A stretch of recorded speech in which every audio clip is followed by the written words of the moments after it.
above and beyond.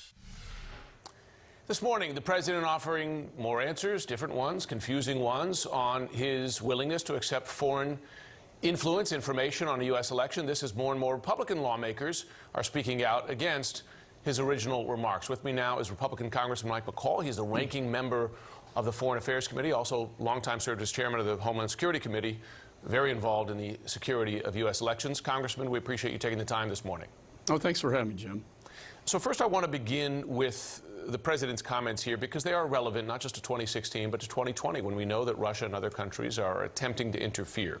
The law is clear here, and I'm going to quote from the chairman of the Federal Elections Commission, Ellen Weintraub. Let me make something 100% clear to the American public or anyone running for public office. It is illegal for any person to solicit, accept, or receive anything of value from a foreign national in connection with a U.S. election.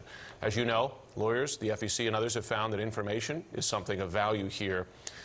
Why is the president, by saying that under some circumstances he would at least listen, not violating the law? Well, let me just say first, I was a federal prosecutor in the public integrity section at Maine Justice. I worked on the campaign finance task force during the Clinton administration, so I have a little bit of background in this. You cannot accept foreign contributions or anything of value from a foreign national or agent of a foreign power. And I think it is very clear. If it were me in this case, I would not accept opposition research from a foreign power, or I mean, I would immediately turn it over to the FBI, and I think that should be the response. I think the president may be a little confused on the law and perhaps saying that I'd like to read it first before I turned it over just to see what was in the report. You're an American. We're all Americans. You've worked on this. You've done your homework on this, right? I mean, you spent your years in public service, often on election security issues like this. Are you disappointed that you don't hear, even as a Republican, a more definitive answer from a U.S. president saying, nah, these countries, they try to mess with our sacred institutions, and I'm not going to go there? I wouldn't say disappointed. I think it's just not ill-informed, I guess is what I would say. And it sends not the right message. As we go into 2020, we know the Russians are going to continue to try to influence the elections as they did in 2016. And I think all members of Congress need to be aware of that as well, that they'll be in our races. You know, I prosecuted the Johnny Chung case that led to the director of Chinese intelligence when the Chinese government were trying to influence the election back in the Clinton campaign. And it was very egregious, and he pled guilty to making foreign contributions to the Clinton campaign.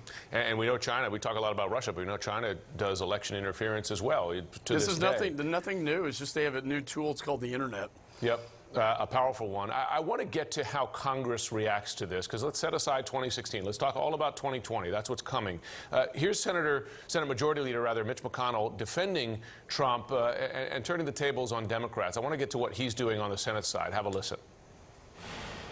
He gets picked at every day over every different aspect of it, but the fundamental point is they're trying to keep the 2016 election alive. I would ask the Democrats in the House this: is there anything you're willing to do other than harass the president for the next 2 years? Anything at all?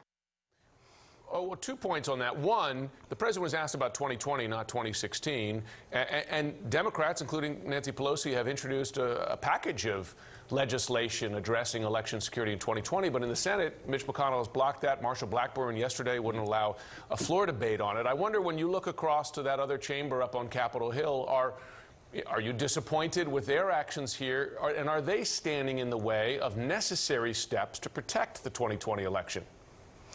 You know, if it's possible to be rational and take the politics out of all this and look at this from a national... I was one of the Gang of Eight who got briefed on the Russian interference in October 2016, and I urged then President Obama and his administration to come out and condemn this. As with the current president, they're going to try to do it again. We need to be prepared for that. I did pass legislation that gives DHS grant monies to the states to harden their election machines from potential influence. This disinformation campaign that they do so well on the Internet is already taking place, Jim, and it's going to continue to create chaos in our electoral system.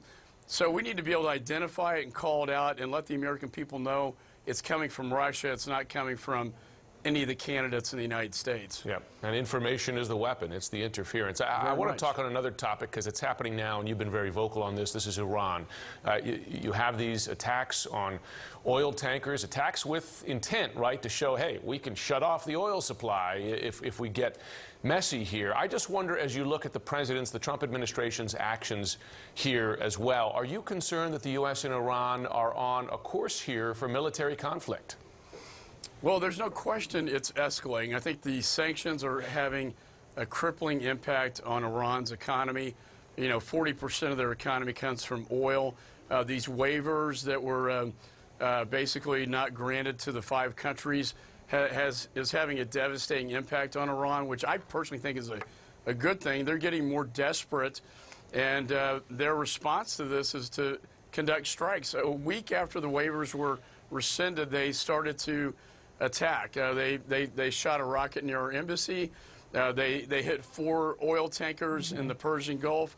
You know, Houthis sending drones with bombs into Saudi. And a recent rocket hitting 26 people in Saudi.